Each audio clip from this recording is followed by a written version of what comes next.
Hey, back again. And as promised, I'm going to continue on talking about some of the issues that come up for Australia being a party to Hague-Visby as opposed to Hamburg.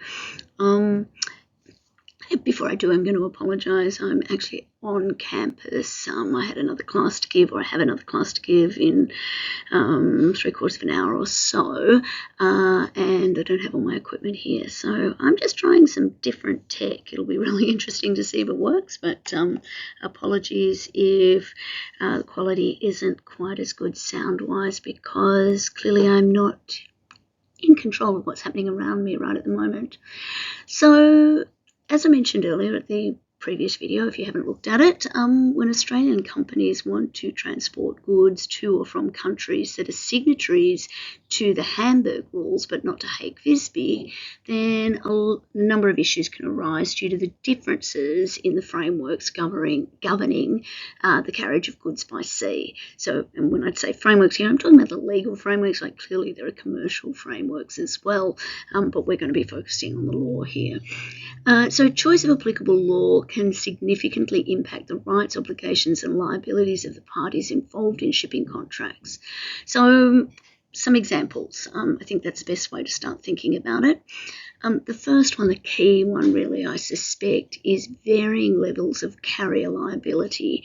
So under Hague-Visby, the carrier's liability for loss or damage to goods it's pretty limited, really, and there are numerous defences available to the carrier that can exclude or limit liability entirely.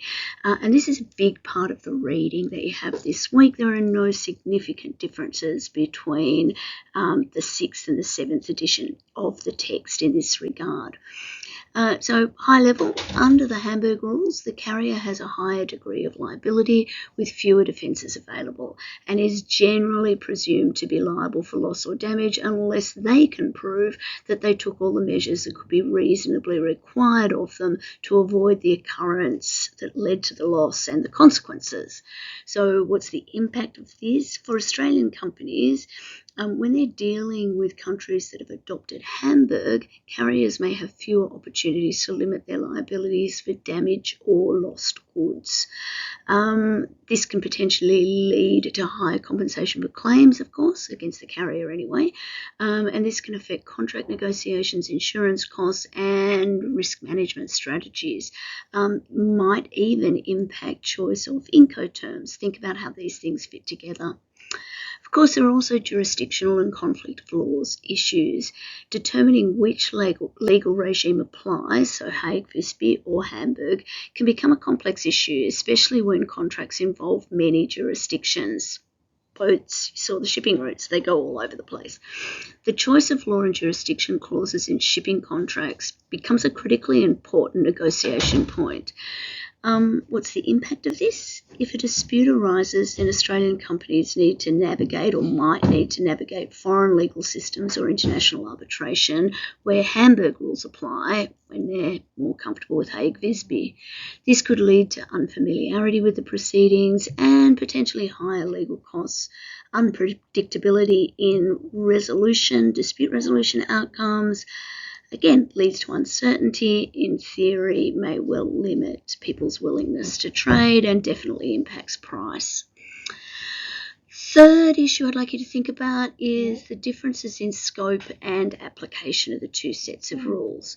The Hague-Visby rules are primarily concerned with the period during which the goods are under the carrier's charge, specifically from the time of loading until the discharge from the ship.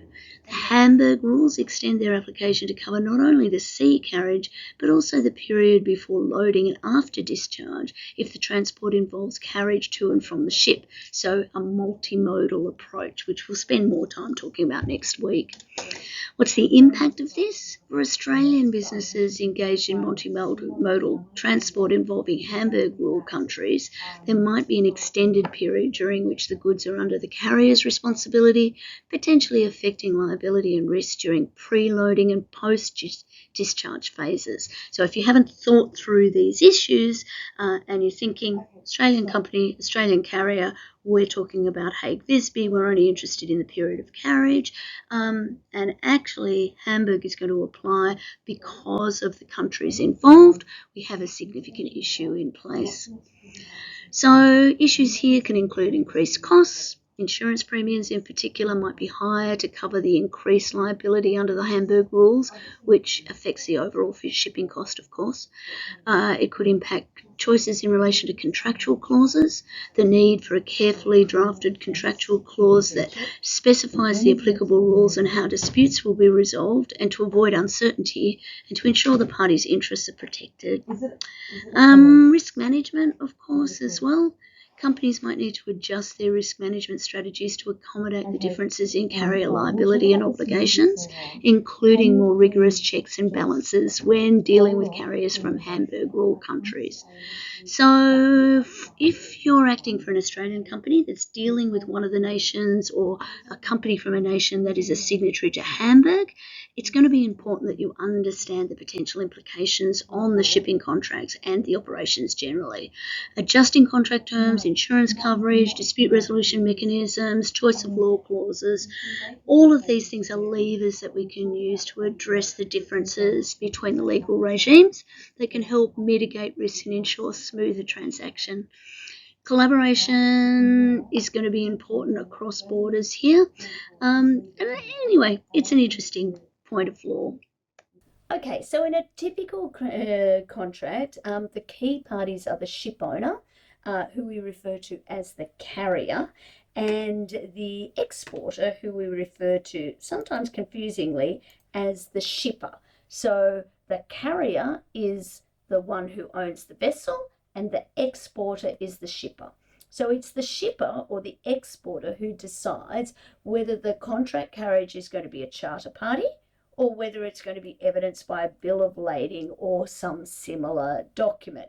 Now, why do I say the shipper is the one? Because the shipper is either basically renting the vessel, basically taking ownership of it, or control of it is a better term, for the duration of the voyage or even longer, and I'll talk about that in a minute, or they're basically just finding a ship that's going in the right direction and using a bill of lading or other kind of receipt as essentially the documentation that sends the goods on their way. So it's the responsibility of the ship owner then to say, okay, this is the ship that's available, when and where it's going to be ready to receive the goods. And that's usually done with a shipping card. Now, a shipping card is different from a bill of lading. And as you work through the text, whether you're using the 6th or the 7th edition, you'll see that there are a number of cases that have addressed the question of which is the document of title, which is the document that is the contract for the carriage of goods, and differentiates things like shipping cards and way bills from the key document, the bill of lading, which in the next video I'll spend a bit more time on. But before we get there, let's make sure we're clear on what the contract of carriage is. So when we're talking about hiring a ship, there are 3 primary ways that we could do this. So the hiring, as in taking over the whole ship, that is the charter party approach. So a demise and bareboat charter party, that's where the charterer, wrong slide. That's where the charterer essentially takes over the ship. They've got full control of the vessel, including deciding on who the staff are, appointing the ship's master, appointing the crew. Think about it like basically leasing a car. So you're responsible for driving it, maintaining it, making sure that it's registered. The charterer is essentially the de facto owner for the duration of the charter, and they have to handle everything from navigation to the daily operations of the ship. Another way it could be done is under a time charter party. So in that scenario, a ship's hired for a specific period. The ship's owner provides the crew and is responsible for the operation of the vessel. However, the charterer decides the routes and the cargo. So think about it as getting a limo for the whole of the day. The driver is going to take you where you want to go, and the limo company manages the vehicle, but basically you're the one making the decisions about who gets in, what you do and don't drink, I guess, in your limo. I'm thinking of this as a party bus, and you hand it back at the end of the day. The third approach is a voyage charter party. Under voyage charter parties, the charterer hires the ship's services for a particular voyage. Unlike a time charter, the hire is not for a set period, but for a specific trip from London to New York, say. So the owner of the ship handles the voyage details, but is contracted to deliver the cargo to a particular destination. And the person who's taken out the charter party can either fill the ship themselves, or they're the ones who can decide whether or not they're going to take other people's cargo or not. So the alternative to basically hiring the ship is a bill of lading or a way bill. So a bill of lading is the document that's issued by the carrier to the shipper and details the goods to be transported. They serve as both a receipt and a document of title, and also as evidence of the contract of carriage. This means that they represent ownership of the goods, and they can be negotiable, allowing them to be bought, sold, or traded while the goods are actually in transit. A way bill, on the other hand, is a non-negotiable instrument. It serves as a receipt for the shipment, and it contains details about the cargo, its destination, that kind of thing. Unlike a bill of lading, they don't confer any title to the goods. So the goods being shipped under a way bill can't be traded mid-transit. They're used when the shipper doesn't need a negotiable document of title. So let me think of an example of where that is. So say in a case where goods are being shipped to the buyer's own location. So let's just step back from it for a second. A contract of carriage by sea is made between a shipper and a carrier. It's a contract for providing the services of transporting the goods. That's how it's different from a charter party. It involves the transport of goods by sea, either partly or entirely. And usually we're talking about this in an international context, but remember, to the extent that goods move interstate in Australia, because of Australia's Carriage of Goods by Sea Act, we could also be talking about the movement of goods from one Australian state to another. So how are these contracts formed? Contracts ensure that goods travel safely across the world's oceans. So it's important to understand how you make one of these contracts. First and foremost, it's really important to understand that, once again, there's no strict formality requirement in order to create a contract for the carriage of goods. Contracts could be agreed on orally or in writing. They could be implied terms. There could be multiple documents. Sure, but in practice, they're really most often represented and evidenced by the bill of lading, which will be the focus of the next video I make for you. The Hague-Visby rules, you already know, set of international rules to standardise the terms of shipping contracts and incorporated into the Australian Carriage of Goods by Sea Act. Article 1B of the Hague-Visby rules provides that a contract for carriage is essentially any document issued or made for the purpose of carriage. So this could include the bill of lading, and that will detail the goods shipped, the carrier and the consignee, among other kind of information, but it might be other things as well. Hamburg rules take a slightly different approach. Article 1.6 of the Hamburg rules defines a contract of carriage as any agreement where the carrier commits to transport goods by sea from one port to another in exchange for the freight payment. So it's basically a broader definition that focuses on the service and the commercial nature of the arrangement as opposed to the carriage itself. So let's make sure that we're aware of some of the key definitions here. Carrier includes both the owner of the vessel and the charterer who enters into the contract with the shipper. So remember charter parties? somebody who has taken out a charter party of one of the different types we've already spoken about, if they want to, they can accept additional goods or cargo, and they would be treated as the carrier for the purpose of that arrangement. Contract of carriage only applies to contracts covered by a bill of lading or similar title documents. However, it's key to note that this extends to any bills issued under charter parties from the moment the bill regulates the relationship between the carrier and the title holder to the goods. Goods, okay, wide variety of items are included in the definition, but the exclusions are interesting. Live animals and cargo specified as being carried on deck. Interesting. Let's think about the reasons for that, perhaps. Ship, pretty straightforward. It's the vessel used to transport the goods. And so the carriage of goods, also important because it refers to the entire period during which the goods are under the carrier's responsibility, starting from loading till discharge. So, okay, those things are basically covered. Let's think about the other things that might be in a contract of carriage. So when we're thinking about sea carriage documents, remember, these agreements are fundamental in this international trade context.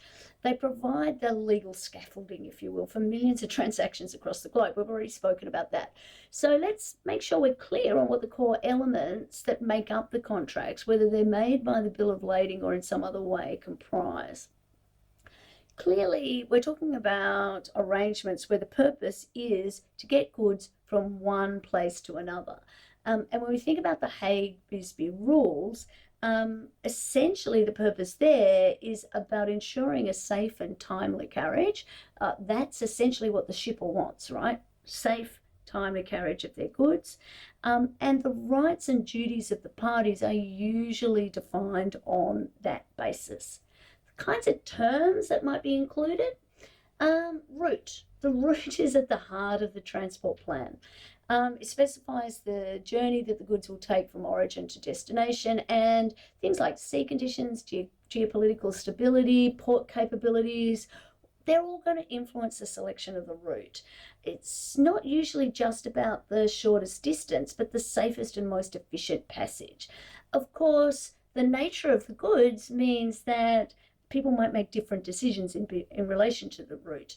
Like the absolute safest way might not be the best when you are transporting fresh vegetables, for example, if the very safest route means going the very longest way. Payment.